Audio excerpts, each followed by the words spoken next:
नमस्कार दोस्तों, स्वागत है आपका सिंकोरी एजुकेशन यूट्यूब चैनल पर। मेरा नाम है अजय शर्मा और आज हम यहाँ पे बात करने वाले हैं प्रीवियस अटेम्प्ट क्वेश्चंस के बारे में जो मार्च और अप्रैल अटेम्प्ट में हुआ था। दोस्तों मार्च अटेम्प्ट 17 मार्च को जो पहली शिफ्ट और दूसरी शिफ्ट में जो क्वेश्चन आए थे वो सीरीज में लेकर आ गया हूँ आप लोगों के लिए। ऑलरेडी मैं आपको अराउंड 10 to 12 क्वेश्चंस करवा चुका हूँ दोस्तों। एक लाइव क्लास लिया था मैंने, उसमें भी मैंने करवाया था, और साथ में जो लास्ट लेक्चर लिया था दोस्तों इस सीरीज का, उसमें मैंने आपको टॉप 5 क्वेश्चंस करवाए थे जो कि मेंस के अंदर डायरेक्टली पूछे गए हैं। और आपको ये बताने की कोशिश है इस सीरीज के अंदर कि कैसे क्वेश्चंस मेंस में पूछे जाते हैं, क्या लॉजिक होता है उनका, क्या थॉट प्रोसेस होता है। बस आपको यहाँ पे बने रहना है, जाके चैनल को सब्सक्राइब कर देना है, वीडियो को लाइक कर देना है और मेरे साथ जुड़ जाना है और समझते जाना है एक एक बात को क्लियर करते हुए। तो हम यहाँ पे डिस्कस करने वाले हैं आगे क्वेश्चंस को। 1 to 5 हम ऑलरेडी कर चुके हैं, 6 to 10 को इस लेक्चर में हम लेने वाले हैं। आगे देखिए, जेईई मेन 2021 क्वेश्चंस की बात हो रही है, 17 मार्च अटेम्प्ट की बात हो रही है। देखिएगा यहाँ पे 5 क्वेश्चन करवा दिए, छठा क्वेश्चन आपके सामने है। देखिएगा fx इक्वल टू आपको दिया हुआ है 1/mod x, ax square plus b भी आपको दिया हुआ है। और इस तरीके से आपका कॉन्टिन्यूअस फंक्शन जो है डिफाइंड होता है दोस्तों। आपको mod x दिया हुआ है कि ये क्या होता है, जब भी ग्रेटर देन इक्वल टू 1 होगा, mod x जब होगा जब लेस देन 1 होगा, ऐसा क्वेश्चन पूछा जाता है। अब ऐसा क्वेश्चन आपको देख के हमेशा याद आ जाना चाहिए। आप जो है चैप्टर नंबर 5 क्लास 12 सीबीएसई में पढ़ते हैं दोस्तों, कॉन्टिन्यूटी एंड डिफरेंशिएबिलिटी वाला पार्ट, उस वाले पार्ट को आपको याद आ जाना चाहिए, वो वाला पार्ट। तो differentiable at of all points and value of a and b are respectively. अगर ये पूरी की पूरी जगह डिफरेंशिएबल है, इसका मतलब ये फंक्शन क्या है दोस्तों, कॉन्टिन्यूअस है एट एवरी पॉइंट, सारे पॉइंट्स के ऊपर, तब आपको ए और बी का वैल्यू आपको बताना है। वही आपको एलएसडी आरएसडी निकालना पड़ेगा, left hand derivative right hand derivative को फाइंड आउट करना पड़ेगा। उसके बाद आप यहाँ पे क्या करेंगे दोस्तों, आप आसानी से ए और बी का वैल्यू जो है बता देंगे। तो क्वेश्चंस वही होते हैं, लॉजिक वही होते हैं, बस एक स्टेप आगे हो जाता है दोस्तों। आपको जो डिफाइन किया हुआ है वो mod x डिफाइन किया हुआ है। mod x क्या करता है, कोई भी नेगेटिव वैल्यू को क्या कर देता है दोस्तों, पॉजिटिव कर देता है। तो उम्मीद करता हूं आपको समझ में आ रहा होगा। रेंज समझ लो इसका। अब यहाँ पे क्या दिया हुआ है, ग्रेटर देन इक्वल टू 1 दिया हुआ है और ये लेस देन 1 दिया हुआ है। तो जब भी आप एलएसडी लगाएंगे, लेफ्ट हैंड डेरिवेटिव को लिखेंगे, तब आपको क्या करना पड़ेगा, 1 का नेगेटिव पार्ट लेना पड़ेगा, 1 का पॉजिटिव आरएसडी में लेना पड़ेगा। तो 1 नेगेटिव क्या होगा दोस्तों, 1 से लेस देन। तो 1 से लेस देन में क्या आएगा, ax स्क्वायर प्लस b आ जाएगा। और जैसे उसमें 1 पुट करेंगे तो क्या मिल जाएगा, a प्लस b मिल जाएगा। तो ये तो हुआ हमारा एलएचडी वाला पार्ट। अब क्या होता है, लेफ्ट हैंड डेरिवेटिव और राइट हैंड डेरिवेटिव दोनों इक्वल होने चाहिए, तभी ये जो डिफरेंशिएबल होगा कहाँ पे, ऑल पॉइंट्स के ऊपर होगा, तब हम ए और बी का वैल्यू जो है वो बता पाएंगे। अब 1 पॉजिटिव लेंगे दोस्तों तो क्या आएगा, 1/mod x आएगा। 1/1 कितना होता है दोस्तों, 1/1 1 ही होता है। और आप पॉजिटिव ले रहे हो तो इसका मतलब क्या हो गया, x की वैल्यू भी पॉजिटिव आएगी निकल के। तो यहाँ पे 1/1 करेंगे, 1 को 1 से डिवाइड करेंगे तो क्या आ जाएगा, 1 ही आ जाएगा। तो a plus b equal to क्या आ जाएगा, आपका 1 आ जाएगा, 1 के इक्वल आ जाएगा। ये इक्वेशन आपको मिल जाएगा। इस तरीके से क्वेश्चन को अटेम्प्ट करना है। देखिएगा इसका सॉल्यूशन वाला पार्ट, ये देखिए आपके पास यहाँ पे आपको दिया हुआ है a प्लस बी क्या आ गया, आपका 1 के इक्वल आ गया। पहले आपने निकाला एलएचडी और आरएसडी।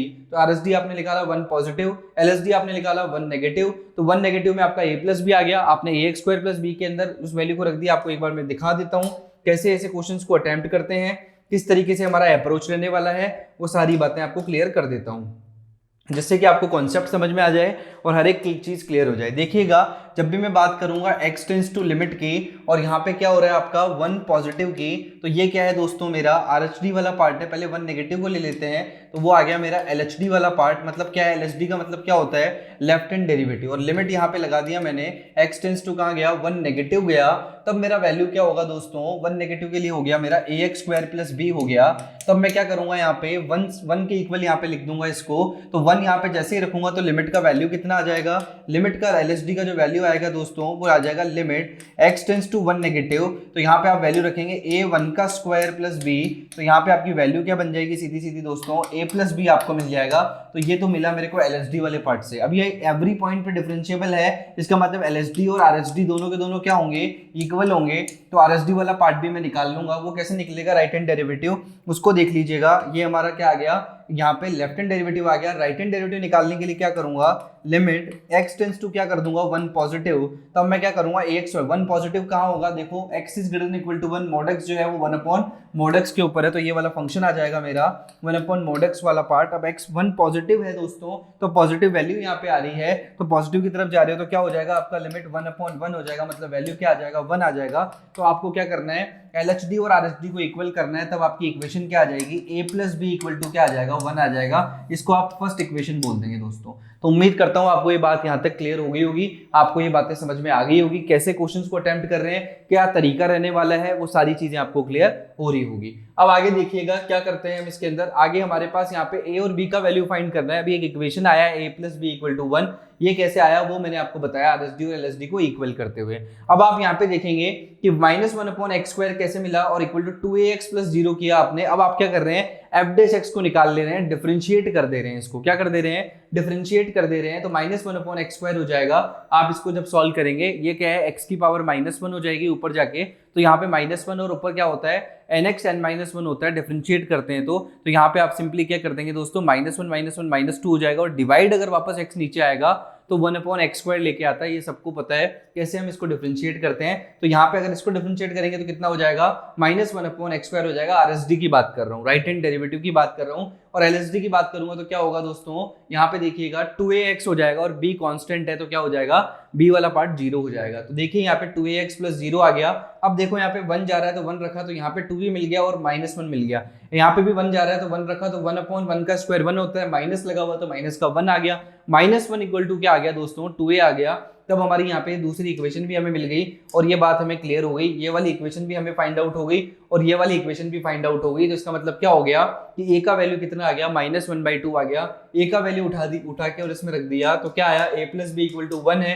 a का वैल्यू यहाँ से कितना मिल गया था, -1/2, तो यहाँ पे क्या हो जाएगा दोस्तों, +b = 1 आ गया। ये वाला पार्ट उधर जाएगा तो b = कितना आ जाएगा दोस्तों, 1 + ½ और अगर इसको सॉल्व करेंगे तो कितना आ जाएगा, b का वैल्यू 3/2 आ जाएगा। ये बात आपको समझ में आनी चाहिए। b = कितना आ जाएगा, 3/2 आ जाएगा। b 1 + 1/2 कितना आ जाएगा, 3/2 आ जाएगा। तो b का वैल्यू भी 3/2 मिल गया, a का वैल्यू भी 1/2 मिल गया। इतना आसान क्वेश्चन आपको जेईई मेंस में इस बार 2021 में पूछा गया है। कैसे ऐसे क्वेश्चन को करते हैं, अप्रोच क्या रहती है, क्या चीजें हमें करनी होती है, क्या क्या कॉन्सेप्ट यहाँ पे होते हैं, वो आपको पता होने चाहिए। जैसे कि इस बेसिक क्वेश्चन में हमें क्या पता होना चाहिए था दोस्तों, एलएसडी के बारे में पता होना चाहिए था, आरएसडी के बारे में पता होना चाहिए था, और लेफ्ट हैंड लिमिट और राइट हैंड लिमिट इक्वल होती है जब भी कोई फंक्शन डिफरेंशिएबल हो हर एक पॉइंट के ऊपर, तब हम कह सकते हैं कि वो फंक्शन कॉन्टिन्यूअस भी है। तो उसका एलएचएल आरएचएल निकाल के एलएसडी आरएसडी निकाल लेते हैं, 2 इक्वेशन मिलती है, दोनों इक्वेशन को हम फाइंड आउट करके क्या लिख देते हैं, उनको हम सॉल्व कर लेते हैं और सॉल्व करने के बाद a और b का वैल्यू फाइंड कर सकते हैं। तो हमारा ऑप्शन कौन सा करेक्ट होगा, जब हमारे पास b 3/2 हो और a -1/2 हो, तो आपका ऑप्शन क्या हो जाएगा दोस्तों, डी वाला ऑप्शन बिल्कुल करेक्ट हो जाएगा। तो डी ऑप्शन टिक करते ही आपके फुल मार्क्स यहाँ पे आ जाएंगे। ऐसे क्वेश्चन को इस तरीके से अटेम्प्ट करते हैं, ये इनका तरीका होता है, ये अप्रोच आपका रहने वाला है। तो उम्मीद करता हूँ डी ऑप्शन कैसे आया आपको क्लियर हो गया होगा, आपको यहाँ पे समझ में आ गया होगा। तो यहाँ पे देखते हैं, ठीक है, तो ये क्वेश्चन आपको समझ में आ गया, इसका स्क्रीनशॉट ले लो, पहले क्वेश्चन को देख लो, क्वेश्चन का स्क्रीनशॉट ले लो। आपका प्रीवियस ईयर क्वेश्चन है, प्रीवियस अटेम्प्ट क्वेश्चन है, मतलब 2021 में आया हुआ क्वेश्चन है। और अगर बात करूं मैं तो इस क्वेश्चन का सॉल्यूशन है, उसका भी स्क्रीनशॉट लेते चलिएगा, क्वेश्चन को समझते जाइएगा। जो भी जेईई एस्पिरेंट्स से जितने भी लोग तैयारी कर रहे हैं उनको मैं बता देता हूं कि ये टफ नहीं है दोस्तों, आपको करना स्टार्ट करना है। कोई भी एग्जाम टफ नहीं होता है, आपको आसानी से आप कोई भी चीज को कर सकते हैं, बस आपके कॉन्सेप्ट जो है वो क्या होने चाहिए, क्लियर होने चाहिए दोस्तों। आगे देखते हैं next question, the average age of group of 25 teacher is 40 years. ऐसे क्वेश्चन भी पूछ लिए जाते हैं जो हम बचपन में करते आ रहे हैं, एवरेज पढ़ते आ रहे हैं, मीन मोड मीडियन पढ़ के आ रहे हैं, वैसी चीजें हम यहाँ पे क्वेश्चंस में भी पूछ लिया जाता है, जेईई मेन में भी ऐसे क्वेश्चंस को पूछ लिया जाता है। देखिएगा 25 टीचर है, उनका एवरेज एज आपको दिया हुआ है 40 years. One teacher aged 60 years left the group and one teacher aged x years joins the group, तो the new average age of the group is 39 years, the value of x is. ऐसा question भी आपको पूछ लिया गया है दोस्तों।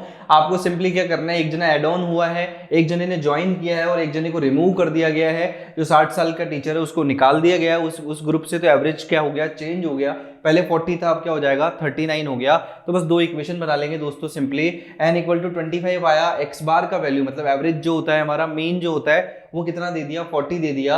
x bar equal to होता है समेशन x/n, आपको पता है। तो समेशन x क्या हो जाएगा 25 × 40, मतलब उनके एवरेज को उसको मल्टीप्लाई कर दिया तो 1000 आ गया। मतलब सबके वेट को जब आपने एड ऑन किया, जितने भी टीचर्स थे तो उनका कितना आया वेट, 1000 आ गया। ये तो पहली इन्फॉर्मेशन हमें मिल गई है। अब इसमें से किसको रिमूव कर रहे हो आप, 60 साल के इंसान को रिमूव कर रहे हो, तो 60 साल के इंसान को रिमूव कर दिया 1000 के अंदर से, और x वाले इंसान को ऐड कर दिया जिसका वेट x है, तो x को ऐड कर दिया तो प्लस का x हो गया। इक्वल टू क्या आ गया, 940 + x आ गया। और ये किसके इक्वल होगा दोस्तों, 940 + x डिवाइडेड बाई वही 25 जने हैं, एक जना गया एक जना वापस आ गया, यहाँ पे नंबर ऑफ जो जितने लोग हैं उसमें कोई भी जो है कमी नहीं आई है, वो 25 के 25 ही है। तो 25 यहाँ पे मेंशन कर दिया, 25 को तो जाके मल्टीप्लाई कर दिया, 975 आ गया, और यहाँ पे इसको माइनस किया तो x इक्वल टू 35 आ गया।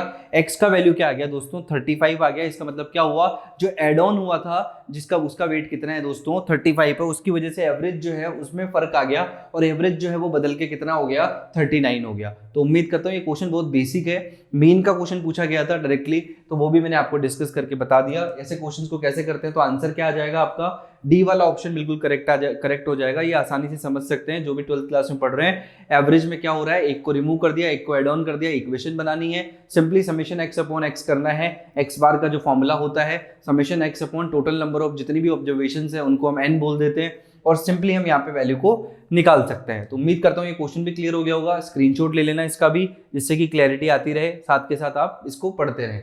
आगे देखिएगा 8th question, if sum of first 4 n terms and first 2 n terms of an APR S4n आप लिखते हैं सम को, और S2n लिखते हैं आप किसको, जो 2n टर्म्स है। Sn जो लिखते हैं, Sn किसको दिखाता है, Sn हमें दिखाता है दोस्तों सम को दिखाता है, और Sn का फॉर्मूला क्या होता है आपको पता है, Sn इक्वल टू क्या होता है n/2, ये पता होना चाहिए हमें, 2a plus n-1 into D. हम 11th क्लास में ये पढ़ के आते हैं, और उससे पहले 10th में भी हम पढ़ते हैं कि सम क्या होता है, या फिर मैं एक और फॉर्मूला होता है an वाला, उसकी भी बात कर लेता हूँ, जिसमें हम क्या करते हैं दोस्तों, नंबर ऑफ टर्म्स को निकाल लेते हैं। a plus n-1 into d वाला फॉर्मूला हो या Sn वाला फॉर्मूला हो, एटलीस्ट इसमें हम यहाँ पे चीजें कर लेते हैं कि किस तरीके से दोनों फॉर्मूले जो है अप्लाई होते हैं। a1 a2 a3 कैसे निकलता है, सम का मतलब जितना भी AP अर्थमेटिक प्रोग्रेशन आपको दिया हुआ है उसका टोटल कितना होगा, वो सारा टोटल भी यहाँ पे दिया होता है दोस्तों, Sn का वैल्यू होता है। अब आपको बोला क्या गया है, जैसे जैसे क्वेश्चन बोला जाए वैसे वैसे करते जाइए। तो आपको बोला सच दैट S2n माइनस, यहाँ पे S4n है, इसको थोड़ा करेक्ट कर लेना दोस्तों। यहाँ पे क्या दिया हुआ है आपको, S4n दिया हुआ है, और माइनस करना है S2n के साथ, और वो किसके इक्वल है, 1000 के इक्वल है। ये इक्वेशन आपको गिवन है। अब S4n का जो वैल्यू है दोस्तों वो क्या हो जाएगा, S4n और S2n की बात करें तो आप 4n को फॉर्मूले में लिखेंगे तो n/2 वाला पार्ट आपको लिखना पड़ेगा। एक चीज में लिख के दिखा रहा हूँ, आप फिर दूसरी चीजों को करते रहना। जैसे कि यहाँ पे मैंने लिखा है ये 4n है, तो S4n मतलब क्या हो गया, Sn n ही तो है ये, तो आपको क्या करना है n/2 वाला फॉर्मूला लगाना है। तो n/2 की जगह क्या आ जाएगा 4n/2, और 2a plus n-1, 2a plus n की जगह क्या आ जाएगा 4n, तो 4n-1 इंटू डी वाला पार्ट ऐसे कैसे आ जाएगा। तो ये वाला पार्ट आपका, इसको एक्सपेंड कर दिया आपने, तो S4n की वैल्यू ये आ गई दोस्तों। इसके बाद S2n को भी ऐसे ही लिखना है माइनस करके, ये वाला पार्ट आप जब लिख देंगे तो किसके इक्वल आ जाएगा, 1000 के इक्वल आ जाएगा। और जो भी इक्वेशन हमारी बनेगी उससे हमें a और d की वैल्यू फाइंड करने में क्या होगा दोस्तों, बहुत ज्यादा मदद मिलेगी, और हम आसानी से चीजों को कर लेंगे। और आपको फिर बोला गया 6n टर्म्स को निकालना है, मतलब आपको क्या करना है, 6n वाली वैल्यू को रखना है 6n/2, 2a प्लस आपको क्या करना है 6n-1 इंटू डी वाला पार्ट ऐसा कैसा लिखना है, और a और d की वैल्यू को उसके अंदर पुट करना है, फाइनल आंसर आपके पास होगा। तो इस तरीके से क्वेश्चन को अप्रोच करते हैं, ये तरीका है इस क्वेश्चन को सॉल्व करने का। ये देख लीजिए आप, S4n माइनस S2n 1000 दिया हुआ है, दोनों को एक्सपैंड कर दिया फॉर्मूले को a और d के अंदर। आप देखेंगे क्या होगा, a और d एलिमिनेट होके क्या बन जाएंगे, हमारा n और d के अंदर हमारे पास पूरे a d के अंदर पूरा का पूरा इक्वेशन सॉल्व हो जाएगा, 1000 आ जाएगा। और सिंपली हमारे पास हम यहाँ पे क्या कह सकते हैं, n equal to 2a plus 6n-1 into d वाला पार्ट हम बना देंगे। इन्हीं चीजों से हम इसको एलिमिनेट करते हुए, क्योंकि यहाँ पे 4n है, यहाँ पे 2n है, तो 2n और 4n मिलकर 6n बन जाएगा। और जैसे 6n को सॉल्व करेंगे, जो भी कांस्टेंट वैल्यू होगी उनको उधर जाके मल्टीप्लाई कर देंगे, क्योंकि यहाँ पे 3 बनेगा तो उधर जाके मल्टीप्लाई हो जाएगा, और ये फॉर्मूला हमारा ऐसा कैसा बन के, और वैल्यू क्या आ जाएगी 3000 आ जाएगी। इस क्वेश्चन को सॉल्व करने का तरीका ये है, बस आपको अर्थमेटिक प्रोग्रेशन जो है उसका कॉन्सेप्ट क्लियर होना चाहिए, जो कि क्लास 11th में चैप्टर नंबर 5 में भी आप पढ़ते हैं। तो आपके बोर्ड से रिलेटेड चीजें ही होती है दोस्तों। सीबीएसई के कॉन्सेप्ट अगर आपके एनसीईआरटी बहुत अच्छे से क्लियर है तो आपको जेई में कम से कम 50 to 60% मदद मिल जाती है। उसके बाद कॉन्सेप्चुअल क्वेश्चंस की प्रैक्टिस करने की बारी आती है, तो आप आसानी से चीजों को कर सकते हैं। बट आपके बेसिक कॉन्सेप्ट हमेशा क्लियर रहेंगे, तब जाके आप जेई में अच्छा स्कोर कर सकते हैं। और ये मेरा पर्सनल एक्सपीरियंस भी है दोस्तों, कि जब भी आप जेई की तैयारी करते हैं, जब आपको जो है क्वेश्चन प्रैक्टिस जितना ज़्यादा होगा उतना ज़्यादा आपका जो है बेनिफिट होने वाला है, और आप जो है अच्छा स्कोर कर सकते हैं जेई मेंस में जब भी आपका अटेम्प्ट होगा। तो इसका भी स्क्रीनशॉट ले लीजिए, फिर आगे बढ़ते हैं। तो यहाँ पे आपने स्क्रीनशॉट ले लिया होगा दोस्तों, आपको समझ में आ गया होगा किस तरीके से ऐसे क्वेश्चन करते हैं, कैसे एपी का क्वेश्चन सॉल्व किया जाता है। आगे बढ़ते हैं, क्वेश्चन नंबर 9 की तरफ देखते हैं। S1 आपको दे रखा है, S2 आपको दे रखा है, और आपको बोला गया है कि ये यहाँ पे इक्वेशन दी हुई है, एक यहाँ पे क्या है, ये सर्कल का इक्वेशन है, यहाँ पे क्या दिया हुआ है, दो सर्कल है, उनकी इक्वेशन आपको दी हुई है। तो are two circles, then which of the following is are correct, कौन क्या क्या चीजें करेक्ट है, ये स्टेटमेंट आपको दे रखा है। जेईई मेंस सेकंड शिफ्ट में आया हुआ क्वेश्चन है, जो भी बच्चे सेकंड शिफ्ट देके आए थे उनको पता है ये क्वेश्चन यहाँ पे गिवन है। तो आप देखेंगे circle meet at two distinct point, circle meet at only one point, both circle have no common points, S1 and S2 are connect, concentric circle है, ये भी बोला गया है कि कोसेंट्रिक सर्कल हो सकते हैं। इन दोनों सर्कल के बारे में आपको रिसर्च एंड डेवलपमेंट करनी है और उसके बाद इसको सॉल्व करना है दोस्तों। तो उम्मीद करता हूं आपको चीजें क्लियर हो रही होगी, क्वेश्चन क्या कहना चाह रहा है। अब आगे देखेंगे कि सबसे पहले आपको पता होना चाहिए दोस्तों कि ये R1 और R2 जो है दोनों का रेडियस जो है 3 है, क्योंकि आपको पता है स्टैंडर्ड इक्वेशन सर्कल की क्या होती है, x² + y², या मैं बोलूं x के साथ अगर आप कोई कांस्टेंट को ले रहे हैं तो x - a का square minus plus y - b का स्क्वायर इक्वल टू होता है r का स्क्वायर। तो r का स्क्वायर मतलब इसको अगर आप कंपेयर करेंगे तो R1 = 3 और R2 = 3 आ जाएगा, और हम इससे इसी की मदद से इसको सॉल्व करने वाले हैं। ये C1 है दोस्तों, ये C2 है, आपको पता लग गया। इस वाली इक्वेशन के तहत मैं कह सकता हूं कि ये A और B हमें क्या दिखाते हैं दोस्तों, ये सेंटर के पॉइंट को बताते हैं। तो यहाँ पे 5,5 आया और यहाँ पे क्या आया 11,5 आया, और C1 और C2 का डिस्टेंस आप निकाल सकते हैं डिस्टेंस फॉर्मूला से। डिस्टेंस फॉर्मूला क्या होता है दोस्तों, डिस्टेंस फॉर्मूला होता है आपका x2 - x1 का स्क्वायर, y2 - y1 का स्क्वायर, और यहाँ पे आप अंडर रूट लगा देते हैं और आप डिस्टेंस को निकाल सकते हैं। दोनों सेंटर की डिस्टेंस आपको मिल सकती है आसानी से। यहाँ पे आप क्या कर सकते हैं दोस्तों, आप सिंपली यहाँ पे क्या करेंगे, आप यहाँ पे लिख देंगे कि यहाँ पे x2 - x1 का स्क्वायर हो गया, और यहाँ पे देखें प्लस y2 - y1 का स्क्वायर हो गया। तो आप यहाँ पे इजीली इसको बता सकते हैं 11 - 5 कितना हो जाएगा, 11 - 5 का स्क्वायर, और बाद में 5 - 5 का स्क्वायर तो आपको पता है 0 हो जाएगा। तो 5 - 5 का स्क्वायर भी आप लिख देंगे, और ये अंडर रूट आप लगाते जा रहे हैं और क्लियर करते जा रहे हैं। 11 - 5 कितना हो गया, 6 का स्क्वायर हो गया, प्लस 5 - 5 कितना हो गया, 0 का स्क्वायर हो गया। तो अगर 6 का स्क्वायर की बात करूंगा तो 36 आएगा, और आंसर कितना आ जाएगा आपका 6 आ जाएगा। मतलब C1 और C2 के बीच का जो डिस्टेंस है दोनों सेंटर के, उसका वैल्यू कितना आ गया दोस्तों, 6 आ गया। तो उम्मीद करता हूं ये क्लियर हो गया होगा, 6 आ गया। उसके बाद आपको ये बोला गया कि अगर रेडियस की बात करें तो अगर इन दोनों को ऐड ऑन करेंगे दोस्तों तो आपको और ज्यादा चीजें क्लियर होती चली जाएगी, आपको ये बात समझ में आ जाएगी कि किस तरीके से क्वेश्चन को हम कर रहे हैं। C1 C2 का वैल्यू एक बार आपको मिल गया, उसके बाद आप क्या बोल सकते हैं, उसके बाद आप सीधा बोल सकते हैं कि अगर C1 और C2 के बीच का वैल्यू आपको पता है तो यही तो आपका क्या है R2 है, और यही क्या है आपका R1 है। तो C1 C2 के डिस्टेंस के इक्वली तो R1 + R2 होगा, तो इस बात को आप मेंशन कर देंगे, और जैसे ही इस बात को लिखेंगे और चेक करेंगे तो 3 + 3 कितना हो जाएगा दोस्तों, 6, और यहाँ पे भी क्या आ रहा है 6 आ रहा है। इसका मतलब क्या होगा, ये एक ही पॉइंट पे टच करेगा। अगर ये 2 पॉइंट पे टच करता दोस्तों, अगर ये 2 पॉइंट पे टच करता तो यहाँ पे क्या होता, R1 और R2 के इक्वल ये नहीं आता, और हम कह सकते थे कि ये 2 पॉइंट पे टच कर रहा है, या फिर ये टच ही नहीं करता, जो भी सिचुएशन बनती। लेकिन अगर C1 C2 के इक्वल, दोनों के दोनों सेंटर के इक्वल R1 + R2 वाला पार्ट आ जाता है, तो वी कैन से कि दोनों के दोनों सेंटर से हम क्या कह सकते हैं दोस्तों, आप ये कह सकते हैं R1 + R2 वाला पार्ट जो है उसकी रेडियस को ऐड कर देंगे, और साथ में इसको अगर आप डिस्टेंस इसका निकालेंगे तो आप ये बोल सकते हैं सिंपली कि कितना आ गया, 6 और 6 इक्वल हो गया। तब आप कह सकते हैं कि एक ही पॉइंट पे टच कर रहा है, तो circle meet at only 1 point की बात यहाँ पे हो रही है। तो उम्मीद करता हूँ ये बातें आपको समझ में आ रही होगी और क्लियर हो रहा होगा। जो जेईई की सीरीज है वो सफलतापूर्वक आप तक पहुंच पा रही होगी मेरी बात, और आपको क्लियर हो रहा होगा कि circle meet at only 1 point क्यों बोला मैंने। तो उम्मीद करता हूँ ये बात क्लियर है। इसका स्क्रीनशॉट ले लेना, ऐसे क्वेश्चन पूछ लिए जाते हैं, बच्चे कंफ्यूज होते हैं। ज़्यादातर बच्चे जो हैं 2 पॉइंट को सोच लेते हैं। आपको पहले अपने कॉन्सेप्ट को क्लियर करना है, इजीली चीज़ों को समझना है। क्वेश्चन इजी होते हैं दोस्तों, हमारा अप्रोच गलत हो जाता है या फिर डायरेक्शन सही नहीं होने की वजह से हम क्वेश्चन को गलत कर देते हैं और नेगेटिव मार्किंग हमारी हो जाती है और हम बहुत पीछे चल जाते हैं। इसीलिए मैं दोस्तों हमेशा कहता हूँ कि क्वेश्चन को पहले अच्छे से पढ़ो, उसके बाद चीज़ें आपकी अपने आप ऑटोमेटिकली क्लियर हो जाएगी। चलिए इसका भी स्क्रीनशॉट ले लीजिए। आगे बढ़ते हैं दोस्तों, अगला क्वेश्चन और लास्ट क्वेश्चन हमारी क्लास का, उसको भी डिस्कस कर लेते हैं। क्वेश्चन नंबर 10 है हमारा, उसमें बात कर रहे हैं curve yx satisfy a differential equation dy by dx plus y tan x equal to sin x and passes through the origin, then the value of y π/4 आपको पूछा गया है। ऐसा क्वेश्चन बार बार पता नहीं क्यों पूछा जा रहा है। फर्स्ट शिफ्ट में भी ऐसा क्वेश्चन दिया था, इसमें y1 का वैल्यू पूछा था और y π/4 वाला क्वेश्चन भी पूछा गया था। जब आपको क्लियर है कि डिफरेंशियल इक्वेशन से क्वेश्चन आना ही आना है, तो उस टॉपिक को क्लियर क्यों नहीं कर लिया जाए, डिफरेंशियल इक्वेशन को पढ़ क्यों नहीं लिया जाए जब पता है कि ये स्कोरिंग है। तो यहाँ पे क्लियर हो गया दोस्तों कि ये चैप्टर बहुत इंपॉर्टेंट है। अब आप यहाँ पे देखिएगा, सबसे पहली बात है dy by dx plus y tan x equal to sin x दिया हुआ है। अगर आपको इसको सॉल्व करना है तो आपको क्या करना है, वाई वाली टर्म्स को एक साइड, एक्स वाली टर्म्स को एक साइड जो हम करते हैं और उनको सॉल्व करना है। सबसे पहले देखिएगा यहाँ पे आप चाहे तो डिफरेंशियल इक्वेशन को आईएफ वाले पार्ट से सबसे पहले ये फाइंड आउट कर लीजिए कि ये हम इसको सेपरेबल से कर सकते हैं, होमोजेनियस से कर सकते हैं, या यहाँ पे आईएफ वाला फैक्टर निकाल के लीनियर इक्वेशन, लीनियर डिफरेंशियल से कर सकते हैं। तो आप यहाँ पे देखेंगे कि हम इसको किससे करेंगे, लीनियर डिफरेंशियल इक्वेशन से कर लेंगे। तो dy by D x plus ten x by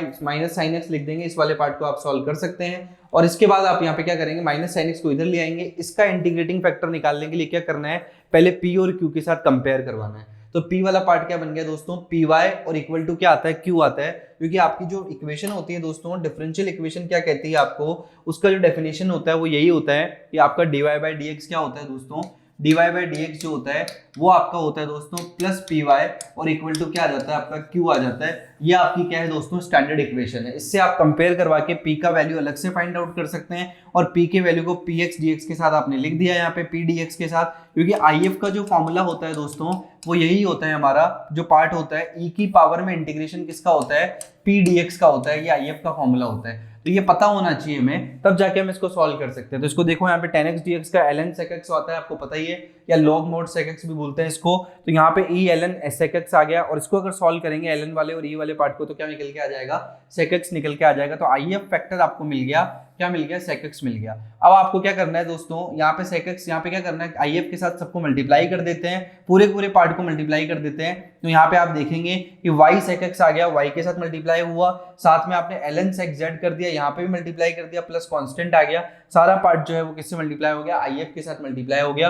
पूरी डिफरेंशियल इक्वेशन को आपने IF के साथ मल्टीप्लाई कर दिया। उसके बाद क्या करते हैं, ये बेसिक प्रोसेस है दोस्तों। अब यहाँ पे sec x इधर आ जाएगा तो इसको क्या लिख सकते हैं, 1 sec x cos x के इक्वल होता है, और ये ln sec x तो हमारा यहाँ पे बना ही हुआ है। तो y के अंदर ये डिफरेंशियल इक्वेशन हो गई। अब y की वैल्यू पाई बाई 4 रखेंगे, तो cos पाई बाई 4 क्या होता है दोस्तों, cos पाई बाई 4 1/√2 होता है, 1/√2 आपने मेंशन किया। और यहाँ पे देखेंगे sec पाई बाई 4 कितना होता है, √2 होता है। तो वैल्यू क्या आ गया, 1/√2 ln√2। ऑप्शन देख के बहुत सारे बच्चे चकरा जाते हैं, ln दे दिया, log दे दिया, बहुत दिक्कत हो गई। बट करना कुछ नहीं है दोस्तों, सिंपल डिफरेंशियल इक्वेशन सॉल्व करो और यहाँ पे मार्क्स लेके आ जाओ। तो ऑप्शन कौन सा करेक्ट हो जाएगा, ऑप्शन देखिएगा, ये वाला पार्ट कवर हो जाएगा। ये ln है दोस्तों, in नहीं है, ln√2, तो हाफ ln√2 वाला पार्ट करेक्ट है। तो ये 1/√2 ln√2 वाला पार्ट करेक्ट है, तो वो वाला ऑप्शन आपका बिल्कुल करेक्ट हो जाएगा, 1/√2 ln√2 वाला पार्ट। ठीक है, तो ये उम्मीद करता हूँ ये क्वेश्चन भी आपको क्लियर हो गया होगा और इजीली आपको चीजें समझ में आ गई होगी। तो बस दोस्तों ये सारी चीजें मैंने आपको कवर करवाई है, सारी बातें मैंने आपको बता दी हैं, सारे इंपॉर्टेंट क्वेश्चंस कवर करवा लिए हैं। प्रीवियस अटेम्प्ट क्वेश्चन का यहाँ पे क्या चल रहा है, सीरीज चल रहा है, उसमें मैं आपको ऑलमोस्ट 17 क्वेश्चंस करवा चुका हूँ। और जितने भी क्वेश्चन यहाँ पे प्रीवियस में पूछे गए हैं, पहला मेरा टारगेट है कि 2021 में जो आए उनको कवर कर लूँ। उसके बाद मैं बात करूंगा उससे भी प्रीवियस अटेम्प्ट की, जिससे कि आपकी एक अच्छी खासी प्रैक्टिस हो जाए और आप प्रीवियस क्वेश्चन देखने के लिए आपको भटकना ना पड़े, एक ही जगह पे एक ही प्लेटफॉर्म पे सारी चीजें आपको प्रोवाइड करवा दी जाए। तो बस दोस्तों आज की क्लास में इतना ही, मिलते हैं नेक्स्ट क्लास में जहाँ पे कुछ और क्वेश्चन की बात करेंगे, उनके कॉन्सेप्ट को समझेंगे, कौन से टॉपिक से जितने ज्यादा क्वेश्चन आ रहे हैं उनको डिस्कस करेंगे। तो दोस्तों मिलते हैं नेक्स्ट क्लास में, तब तक के लिए आप सभी का बहुत बहुत धन्यवाद।